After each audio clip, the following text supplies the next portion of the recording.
The lake wind cut through my coat like a blade. But the chill coming from my father was worse. We stood on the deck of the family lodge for the annual gift ceremony. My father, Richard, handed out envelopes like knighthoods. My sister Brooke tore hers open and screamed. First-class tickets to Gstaad. A $25,000 ski trip. Tyler got the same. Then it was my turn. A thin, flimsy envelope. Inside was a scratch-off lottery ticket. $5. My mother, Susan, laughed. She said, "It's just for fun." Sid. Someone has to stay here and watch the lodge anyway. The cruelty was precise. It was public. And it was freezing. Before we watch them freeze. Drop a comment. Where are you listening from? And what time is it in your world? I want to see how far our circle extends. They left in a whirlwind of expensive luggage and shouting. Tyler made a joke about bringing me back some Swiss chocolate if I did a good job with the boiler. Brooke didn't even say goodbye. She was already live streaming from the back of the SUV, telling her followers about the winter wonderland she was leaving behind. I watched their taillights fade down the snowy driveway, leaving me in the silence of the massive, cold lodge. They didn't just leave me behind. They left me a list. Check the pipes. Monitor the heating oil. Call the snowplow guy if it gets bad. It wasn't a request. It was an assignment. I wasn't their daughter. I was their property manager. Their unpaid live-in engineer. I walked back into the empty kitchen. The silence was heavy. Oppressive. I looked at the scratch-off ticket on the counter. A joke. A $5 joke. I grabbed a coin from the junk drawer. Not because I cared, but because I needed to do something with my hands. I scratched the first line. Match. Second line. Match. I kept scratching, my breath hitching in my throat. The numbers aligned. I stared at them. I pulled up the state lottery app on my phone. I scanned the barcode. The screen flashed green. Winner. $150 million. I didn't scream. I didn't jump up and down. I walked to the front door and locked it. Then I engaged the deadbolt.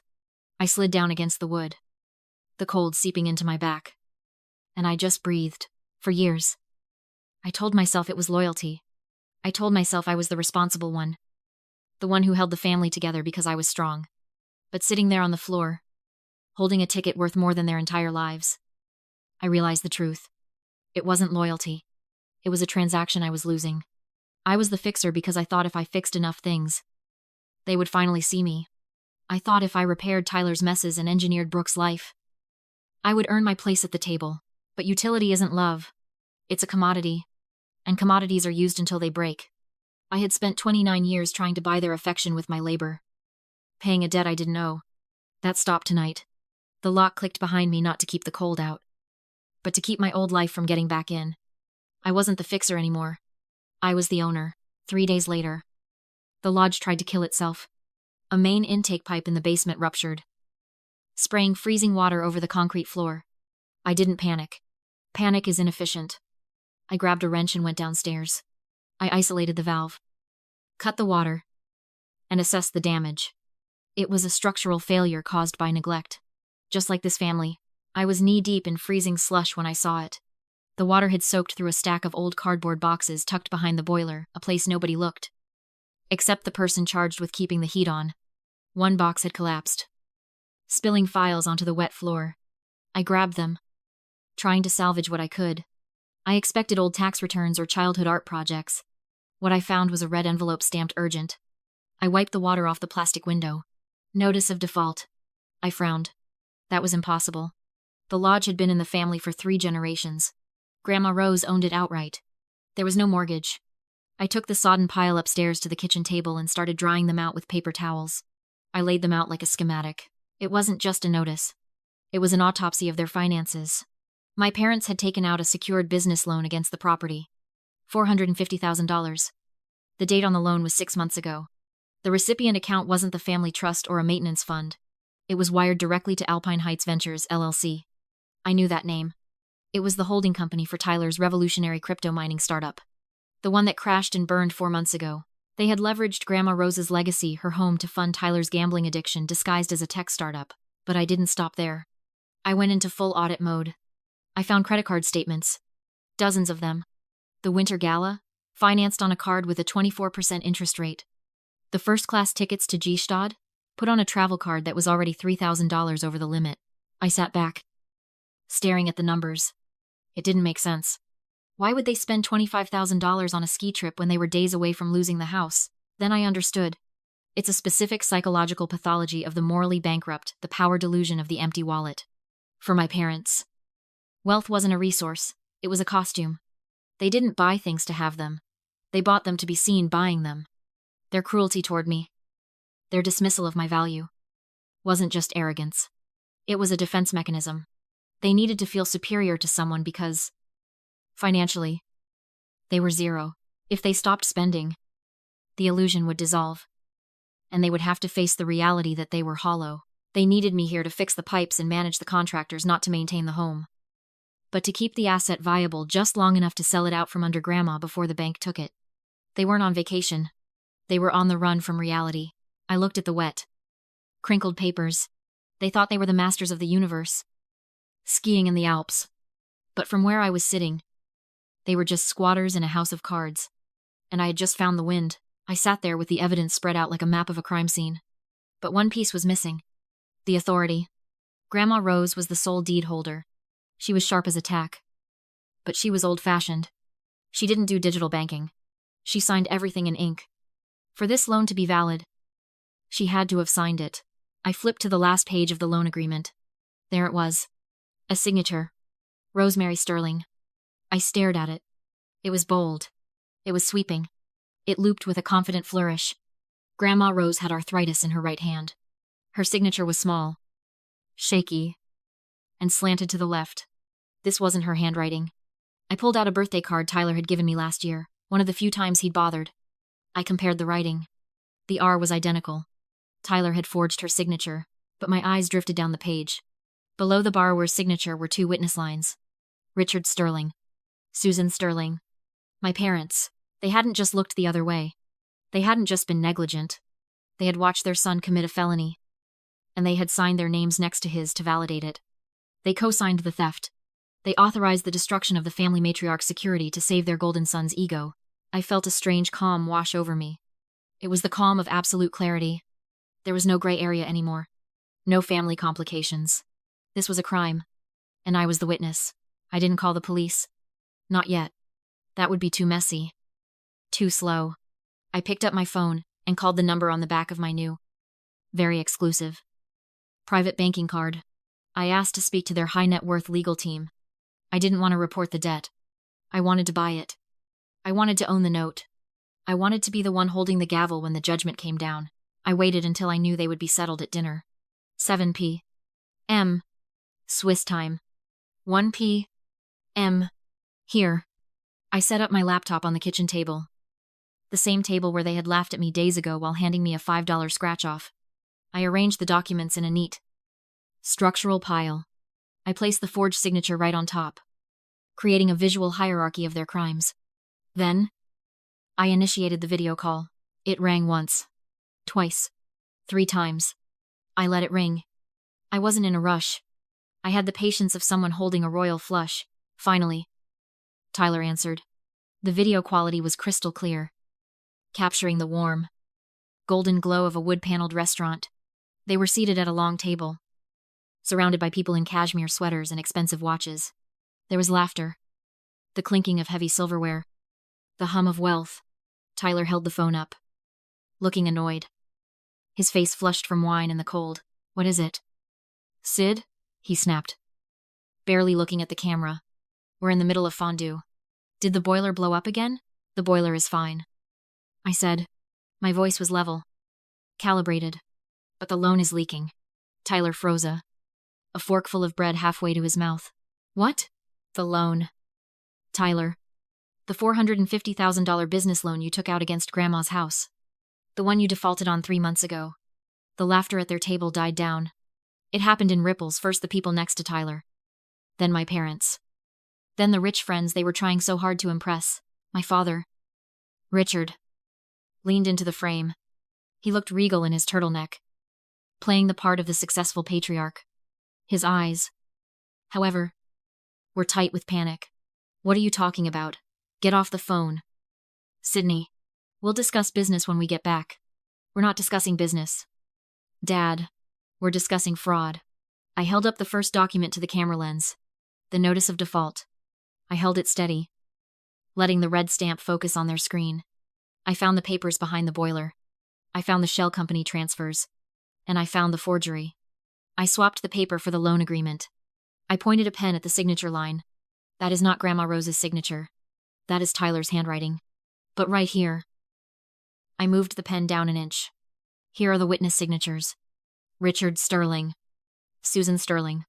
The color drained from my mother's face. She looked like a ghost haunting her own vacation. The friends at the table had stopped eating. They were staring at my family with a mixture of confusion and dawning horror. The social currency my parents valued above all else, their reputation was evaporating in real time. Sydney. Stop. My father hissed, his voice dropping to a menacing whisper. You don't know what you're doing. We handled it. It's a bridge loan.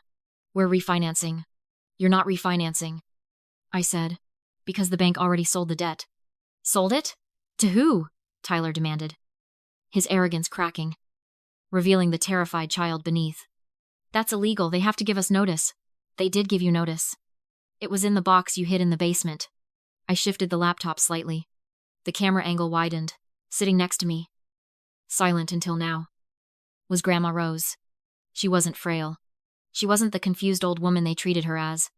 She was upright, wearing her Sunday best. Her eyes hard as flint, she looked straight into the camera.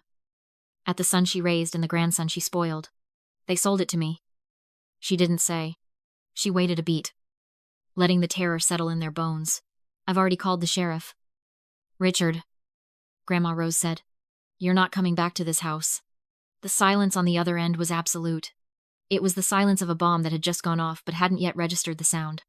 It hung heavy in the Swiss air, suffocating the conversation at their table. The wealthy friends, the investors Tyler was trying to court. The socialites my mother was trying to impress were frozen, forks hovering halfway to their mouths. They looked from my parents' pale faces to the screen where an elderly woman they assumed was senile had just threatened law enforcement. Then the chaos started. It wasn't dignified. It was a scramble. Tyler was the first to break. He stood up, knocking his chair back against a waiter. His face was a mask of panic and entitlement. Grandma? What? No!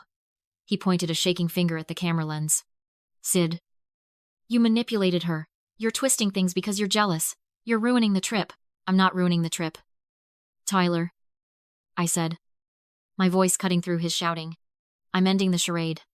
You're stuck in a drafty lodge while we're in Gishtad, he yelled, playing to the crowd, trying to regain the upper hand. You're just the help. Sydney, you don't know what you're talking about. I'm not stuck. I corrected him calmly. And I'm not the help. I'm the landlord. What? I bought the note, I said. I called the bank's distressed asset division this morning. I bought the debt. I own the loan. I own the lien. And since you are 90 days in default, I am calling it in. Immediately. My mother, Susan, let out a strangled sound. You can't afford that, she stammered, her eyes darting around the restaurant, seeing their social standing disintegrate. You're an engineer. You don't have that kind of capital. I was an engineer, I said. Now I'm the bank. I reached into my pocket and pulled out the crumpled scratch-off ticket. The one with the coffee stain on the corner. The one they had laughed at. I held it up to the camera, letting the light catch the foil. I won $150 million the night you left, I said, while you were driving away, laughing about leaving me to check the boiler. I became richer than everyone at that table combined. I watched the realization hit them physically. It was like watching a building implode. My father slumped back in his chair, the color draining from his face until he looked gray. My mother covered her mouth with a napkin to stifle a sob. Tyler looked like he was going to be sick. They did the math instantly. They realized what they had thrown away for a $25,000 trip and a cheap power trip. I could have paid this off for you, I continued, my voice devoid of pity. I could have bought the whole mountain you're skiing on. I could have saved you. I would have saved you. If you had treated me like a human being instead of a utility. I dropped the ticket onto the table. It landed on top of the forged loan document, but I didn't. I said, instead, I used a fraction of it to buy the debt. And I'm foreclosing. You have 48 hours to get your personal effects out of the guest house. The locks are already changed on the main lodge. The rich friends at the table began to stand up. Napkins were thrown down. They didn't say goodbye. They just walked away, distancing themselves from the fraud, from the scandal, from the stench of failure. My family was left alone at the long table. Exposed. "Sydney, please," my father begged, his voice cracking. "Stripping away the Patriarch Act. We're family. We made a mistake. We were trying to fix it. We can work this out. Don't do this to your mother. You didn't worry about what you were doing to my grandmother." I said. "You stole her home. You forged her name. That isn't a mistake." "Dad, that's a choice. We can explain." Tyler tried, his voice small now. "No." I said. "You can't. You were trying to steal it. And you failed." I reached for the button to end the call. I looked at them one last time, the people I had spent my life trying to please, trying to fix, trying to save. They looked small. They looked broken.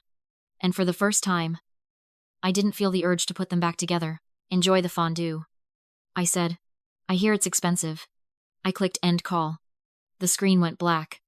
The last thing I saw was their terrified faces. Frozen in a tableau of absolute ruin, the aftermath was quiet. There was no screaming. No fighting. Just the sound of the wind outside and the hum of the refrigerator. I stood up and walked to the window. The lake was frozen solid, a sheet of white stretching to the horizon. But inside, for the first time in my life, I felt warm. I changed the locks the next day. I hired a private security team to ensure the eviction went smoothly. My parents and Tyler came back early from Switzerland economy class, on a credit card that was likely declined the moment they landed, but they didn't come to the lodge. They couldn't. The sheriff met them at the gate with the restraining order and the foreclosure paperwork. They are currently facing charges for forgery, fraud, and identity theft. Grandma Rose is pressing them. She's tough. She told the district attorney that she raised a son, not a thief. And she intends to correct her mistake before she dies. Tyler is looking at jail time. My parents are filing for bankruptcy. The social circle they desperately tried to impress has evaporated. I stand on the deck now, breathing in the cold air. It doesn't bite anymore. It feels crisp, clean. I am finally free of the weight of being the fixer. I don't have to repair their lives. I don't have to engineer their happiness or reinforce their crumbling foundations. I just have to build my own. To everyone out there who has ever been the backup plan, the safety net, the one they call only when the pipes burst or the money runs out. I know you think your loyalty is noble. I know you think if you just give a little more, fix one more thing, they will finally value you. They won't. They don't love you. They love your utility. And the moment you stop being useful, they will discard you. You are not the background character in their story. You are not the supporting beam designed to hold up their ego. You are the architect of your own life. Don't wait for them to give you the keys to the kingdom. They never will. Change the locks. Build your own house. And don't let anyone in who doesn't know the value of the person standing at the door. If you've ever had to buy your own freedom, share this story. You are not the backup plan. You are the architect.